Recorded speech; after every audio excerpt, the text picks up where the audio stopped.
যারা উজানে থাকে সবসময় সুবিধা নিতে চেষ্টা করে কেউ কেউ, এবং ভারত এক্ষেত্রে সবচেয়ে বেশি সুবিধা নেওয়ার চেষ্টাকারী দেশ। বাংলাদেশের ক্ষেত্রে তাদের নীতি আমরা দেখছি, আমাদের অভিন্ন সবগুলো নদীতেই তারা কম বেশি পানির প্রবাহে বাধা সৃষ্টি করেছে, এবং এটা একটা নানান মাত্রা রূপ লাভ করছে। ঐতিহাসিকভাবে দেখলে একেবারে সেই ব্রিটিশ আমল থেকেই গঙ্গায় ব্যারেজ করার প্রথম প্রস্তাব এসেছিল নদিয়াতে, সেটা উইলকক্স সাহেবের প্রস্তাব ছিল, কিন্তু সেই উইলিয়াম উইলকক্সের প্রস্তাবে বিরোধিতা করেছিলেন কিন্তু বাংলার বড় বড় প্রকৌশলীরা, যারা পরবর্তীকালে আবার গঙ্গা ব্যারেজেরই প্রকৌশলী হয়ে উঠেছেন। যেমন এস সি মজুমদার, তিনি 27 যখন এই প্রস্তাব করা হয় উইলকক্সের নদিয়া ব্যারেজ, সেটা বিরোধিতা করেছিলেন, কিন্তু 48 সালে যখন গঙ্গা ব্যারেজের ডিসিশন হয় ততদিনে বাংলা বিভক্ত হয়ে গেছে, ভারত পাকিস্তান হয়ে গেছে, রাজনীতি তখন তাদের প্রকৃতি চিন্তা, দেশবোধ সব কিছু বদলে দিয়েছে, যার ফলে তারা গঙ্গা ব্যারেজেরই প্রধান প্রকৌশলীতে পরিণত হয়েছে।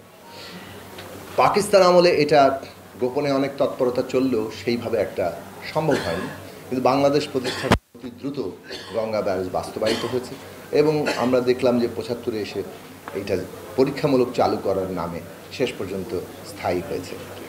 এই যে এটা এখন পর্যন্ত চলছে, কখনো চুক্তি হয়, গ্যারান্টি ক্লজ একবার ছিল প্রেসিডেন্ট জিয়া রহমানের সময়, বাকি সময়গুলোতে গ্যারান্টি ক্লজ নেই।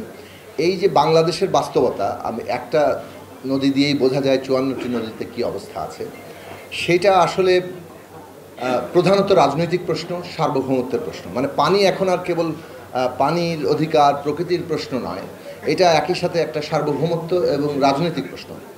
এই প্রশ্নে আমরা সবসময় পিছিয়ে আছি, কারণ আমাদের দেশের শাসকরা তারা নিজের গদি রক্ষার জন্য তারা যে কোনো কিছু বিনিময় করতে প্রস্তুত হয়। কাজেই আমরা পানির অধিকার পাবো কি পাবো না, সেই প্রশ্নটি যেহেতু রাজনৈতিক এবং সার্বভৌমত্বের প্রশ্ন, আজকের বাংলাদেশে এটা সিদ্ধান্ত নিতে হবে যে বাংলাদেশের জনগণ জাতীয় প্রশ্নে ঐক্যবদ্ধ থাকবে কিনা, এবং আমাদের রাজনৈতিক ব্যবস্থা জনগণকে জাতীয় প্রশ্নে ঐক্যবদ্ধ রাখার উপযোগী কিনা। এটাকে আমাদের একটা রেটরিক স্লোগান নয় যে জাতীয় প্রশ্নে আমাদের ঐক্যবদ্ধ থাকতে হবে, এমন একটা রাজনৈতিক ব্যবস্থা থাকা দরকার যেটা জাতীয় প্রশ্নে জনগণকে ঐক্যবদ্ধ রাখতে পারে। যদি এরকম ব্যবস্থা হয় শেখ হাসিনার মতো, যে আমরাই জমিদারি করব, বাকি সবাইকে রাজনৈতিক ব্যবস্থার বাইরে ছুলে ফেলে দেব, তাহলে সেখানে জনগোষ্ঠীকে ঐক্যবদ্ধ রাখা যায় না, সেই রাষ্ট্র ফেল করে। এটা প্রমাণিত হয়ে গেছে, এবং আমাদের অভ্যুত্থান আমাদেরকে সেই অবস্থা থেকে মুক্তি দিয়েছে যে আমরা একটা নতুন রাজনৈতিক ব্যবস্থা গড়ার আমরা সন্ধিক্ষণে কিংবা একটা প্রক্রিয়ার মধ্যে আছি, যেখানে আমরা আমাদের নানান বিরোধ, মতপার্থক্য, প্রতিদ্বন্দ্বিতা, প্রতিযোগিতা, এমনকি মাঝে মাঝে সংঘাত, সব কিছু সত্ত্বেও একটা অভিন্ন রাজনৈতিক ব্যবস্থার মধ্যে থাকতে পারবো, সেখানেই আমরা মীমাংসা করতে পারবো। এইটা খুবই গুরুত্বপূর্ণ প্রশ্ন। এই পলিটি নির্মাণ যদি আমরা করতে পারি, জনগণকে আমরা ঐক্যবদ্ধ রাখতে পারবো, তখন আমরা জাতীয় প্রশ্নে এমন একটা অবস্থান নিতে পারবো যেখানে ভারতও বাধ্য হবে আন্তর্জাতিক আইন মেনে আমাদের হিস্সা আমাদের বুঝিয়ে দিতে। পানির প্রবাহ যদি ঠিক না থাকে তাহলে নদীগুলো মরে যাবে। মৌলানা ভাসানী 76-এর লং মার্চে বলেছিলেন যে এই নদীর পানিতে কেবল মানুষের অধিকার নাই, নদী বেঁচে থাকার জন্য পানির দরকার আছে। পশু পাখি, সাপ, ব্যাঙ, তাদের এইখানে হক আছে।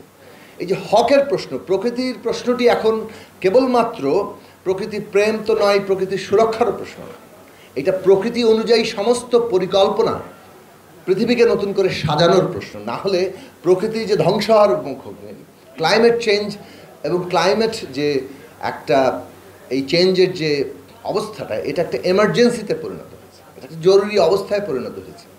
এই জরুরি অবস্থাটা দুনিয়াব্যাপী এই আগ্রাসী ধনতন্ত্র, আগ্রাসী সমস্ত কিছু দখলি যে অর্থনীতি, এই দখলি অর্থনীতি থেকে আমাদেরকে যদি মুক্ত আমরা করতে না পারি বিশ্বব্যাপী, তাহলে হয়তো আমরা কোথায় যে দাঁড়াবো আমরা জানি না, কিন্তু অন্তত আমরা আমাদের ভূমিকা রাখতে পারছি কিনা। আন্তর্জাতিক পরিসরে আমাদের ভূমিকা এই দখলবাজদের থেকে পৃথিবীকে রক্ষা করা, প্রকৃতিকে রক্ষা করা, আমাদের দেশের জায়গাতেও আমরা যেন সেটা রক্ষা করতে পারি। এখন আমরা পাল্টা পদ্মা ব্যারেজ করব কিনা, পরিবেশ প্রকৃতির প্রশ্নটি আমাদের কাছে প্রায়োরিটি হওয়া দরকার। এগেইন সুরক্ষার জায়গা থেকে না, প্রকৃতি অনুযায়ী পরিকল্পনা নেওয়ার জায়গা থেকে।